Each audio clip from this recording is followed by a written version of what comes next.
মঞ্চে যারা আছে যদি মুনাফিকি না করি। বিচার ব্যবস্থা, রাষ্ট্র সংস্কার ও পিআর পদ্ধতিতে জাতীয় নির্বাচনের দাবিতে রাজধানীর সোহরাওয়ার্দী উদ্যানে মহাসমাবেশ করেছে ইসলামী আন্দোলন বাংলাদেশ।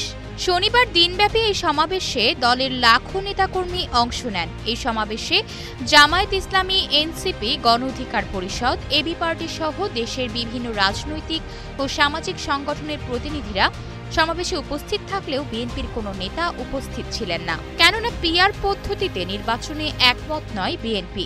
ঠিক এ কারণেই বিএনপিকে মহাসমাবেশে আমন্ত্রণ জানায়নি দলটি। এদিন সকাল 10টায় কোরআন তিলাওয়াতের মাধ্যমে শুরু হয় সমাবেশের প্রথম পর্ব। তাতে বক্তব্য দেন সারা দেশ থেকে আসা জেলা ও মহানগর পর্যায়ের নেতারা। মহাসমাবেশে দেশের ইসলামী দলগুলো আগামী দিনের প্রধান রাজনৈতিক শক্তি হবে বলে মন্তব্য করেছেন ইসলামী আন্দোলন বাংলাদেশের আমির মুফতি সৈয়দ মোহাম্মদ রেজাউল করিম। তিনি বলেন, আমরা বারবারই নেতা ও নীতি বাছাইয়ে ভুল করেছি। ইসলামপন্থীদের ঐক্যের বিষয়ে জনগণের মধ্যে প্রত্যাশা তৈরি হয়েছে। পিআর পদ্ধতি ছাড়া নির্বাচন অনুষ্ঠানের বিকল্প নেই দাবি করে তিনি বলেন, জনগণের ভোটের অবমূল্যায়ন রুখতে সংসদ নির্বাচনে পিআর পদ্ধতি চালু করতে হবে।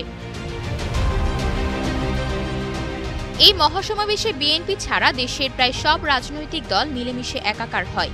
সেই সঙ্গে দলের নেতারা ইসলামী আন্দোলন বাংলাদেশের দাবির সঙ্গে একমত পোষণ করে এবং ঐক্যবদ্ধ বাংলাদেশ গড়ে তোলার অভিমত ব্যক্ত করেন।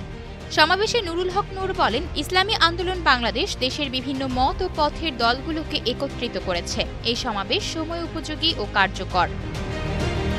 জামায়াত নেতা গোলাম পারোয়ার বলেন, মতভেদ থাকা সত্ত্বেও ইসলামপন্থী ও দেশপ্রেমিক শক্তিগুলোর মধ্যে ঐক্যের পরিবেশ তৈরি হয়েছে। আজকের দিনটি রাজনৈতিক ইতিহাসে গুরুত্বপূর্ণ। এনসিপি নেতা সার্জিস আলম বলেন, জুলাই অভ্যুত্থানে অংশগ্রহণকারীদের পাঞ্জাবি পায়জামা টুপি দেখে টার্গেট কিলিং করা হয়েছিল। ২৪-এর অভ্যুত্থানের চেতনা, খুনিদের বিচার ও রাষ্ট্র সংস্কারের প্রশ্নে ঐক্যবদ্ধভাবে এগিয়ে যেতে হবে। আমরা যতদিন ঐক্যবদ্ধ থাকব ততদিনই বাংলাদেশে কোনো স্বৈরাচার মাথা তুলে দাঁড়াতে পারবে না। রাজনৈতিক বিশ্লেষকদের মতে বিএনপি অনুপস্থিত থাকলেও দেশের বিভিন্ন রাজনৈতিক শক্তির এই অংশগ্রহণ এই সমাবেশকে বড় একটি রাজনৈতিক বার্তা এনে দিয়েছে।